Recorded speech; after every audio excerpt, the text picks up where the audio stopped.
নমস্কাৰ, মই তেজপুৰ পৰা আজি আপোনালোকলৈ লৈ আনিছোঁ বেহুৱী গুড়ি বনোৱা। এই সৰিয়হখিনি মই 100 গ্ৰামমান লৈছোঁ। এইখিনি মই ধুই পখালি ৰ'দত শুকুৱাই লৈছোঁ। এতিয়া মই এয়া মিক্সিত দি পিচি ল'ম। এই সৰিয়হ গুড়িখিনি মই মিক্সিত পিচি ল'লোঁ। এতিয়া মই কেনেকৈ এইখিনি বনালোঁ আপোনালোকক ক'ম। এয়া মই সৰিয়হ গুড়িখিনি মিক্সিত পিচি ল'লোঁ। এই সৰিয়হ গুড়িখিনি বনাবৰ কাৰণে এইখিনি জোখত নহৰু লাগিব, এইখিনি লাগিব জলকীয়া। এয়া মই খুন্দনাত খুন্দি লৈছোঁ নহৰু আৰু জলকীয়া, আৰু তাত লাগিব অকণমান নিমখ, আৰু এইখিনি বান্ধিবৰ কাৰণে অকণমান কলপাত লাগিব।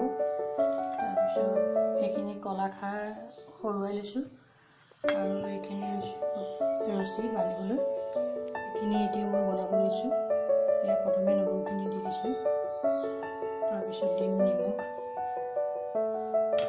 আপোনালোকে সোৱাদ অনুসৰি দিব নিমখ। পিছত জলকীয়াখিনি দিম, নহ'লে হাত পুৰিব।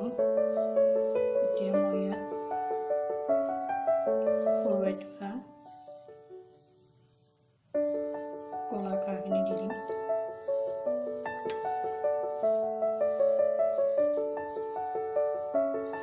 সানোতে আপোনালোকে হাতেৰে সানিব, নহ'লে নিমিলিলে খাবলৈ বেয়া লাগিব।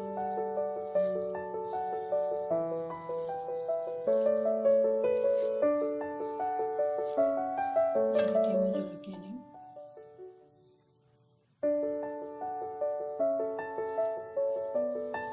জলকীয়াখিনি দি ভালকৈ মিলাই দিম। এইখিনি এনেদৰে সনা হৈ গ'ল। এতিয়া মই এইখিনি কলপাতত দি বান্ধিম।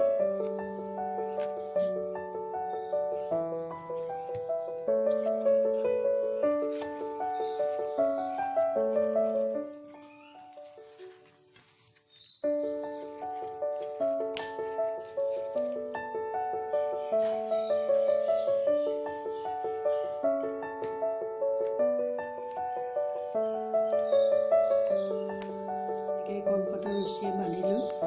এইখিনি খাবৰ বাবে 5 দিনমান লাগিব। আপোনালোকে 5 দিনমান ৰ'দত দি থাকিব, তাৰপিছত খোৱাৰ বাবে উপযোগী হ'ব। এয়া পইতা ভাত বা গৰম ভাতৰ লগত পৰিৱেশন কৰিবচোন, খাই বহুত ভাল পাব। আপোনালোকে এই ভিডিঅ'টো চাই যদি ভাল পালে তেনেহ'লে লাইক কৰিব, শ্বেয়াৰ কৰিব, কমেণ্ট কৰিব, আৰু ছাবস্ক্ৰাইব কৰিব নাপাহৰিব।